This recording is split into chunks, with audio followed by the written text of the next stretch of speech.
Pokreti ruku mogu značajno poboljšati poruku i učiniti da izgledate opuštenije i samouverenije.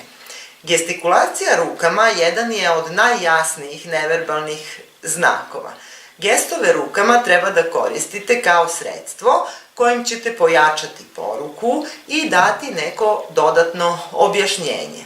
Ne treba preterivati sa gestikulacijom ruku, ali je poželjno da gestovi budu snažni i precizni. Gestove ruku možete koristiti da nešto opišete, kao što su brojevi, na primer oblici, veličine i izvrsnost. Emocionalne gestove ruku, kao što su ruka na srcu ili ruka oko glave, koje pokazuju očaj, koristite da pojačate emotivnost poruke. Gestove ruku kombinujte sa pokretima, izrazom lica i pokretima nogu. Daću vam nekoliko primjera pozitivnih i negativnih gestova ruku u toku govora. Otvorena šaka ili dlan na gore je uobičajeni gest koji pokazuje otvorenost, a može da znači i nemam odgovor ili žalbu. Spolja otvorene podlaktice ili cele ruke ovako su ekstremna verzija ovog znaka i ona označava potpunu otvorenost. Ovo je poželjan gest na početku govora. Dlan na gore i kretanje gore-dole kao da meri ukazuje na traženje odgovora. Ruka je prazna, ali figurativno ima ideju merenja. Ovo je uglavnom znak odmeravanja mogućnosti. Uperen kažiprst je znak koji nije poželjno koristiti kada govorite pred publikom.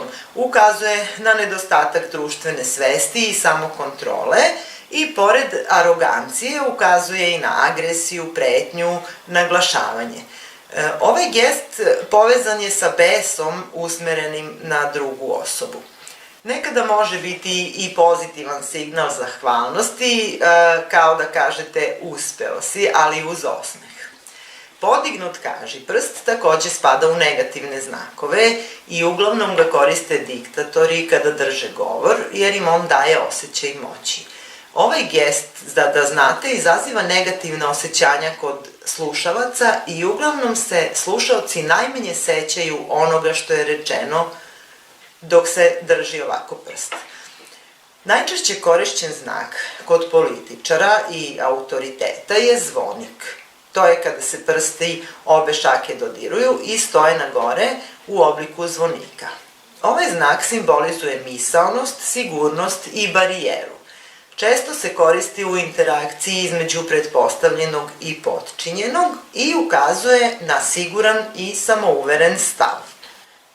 Ruke u obliku zvonika usmerene napred. Takođe, ako želite da ukažete na misaonost, ali i na postavljanje barijere između vas i publike, možete koristiti ovaj znak. Veoma se često pojavljuje kada, na primer, političari imaju intervjue na televiziji. Stisnuta pesnica je još jedan znak koji ima dvostruko značenje. Ona može biti simbol otpora, agresivnosti, ali i snage. Ukoliko želite da napomenete nešto što je jako, što je pobeda, što je pozitivna promena, možete koristiti i stisnutu pesnicu, ali to uskladite naravno sa temom svoje prezentacije. Isprepleteni stisnuti prsti su znak koji pokazuje vaše negativne emocije i trebalo bi ga izbegavati jer ukazuje na frustraciju, negativnost i anksioznost.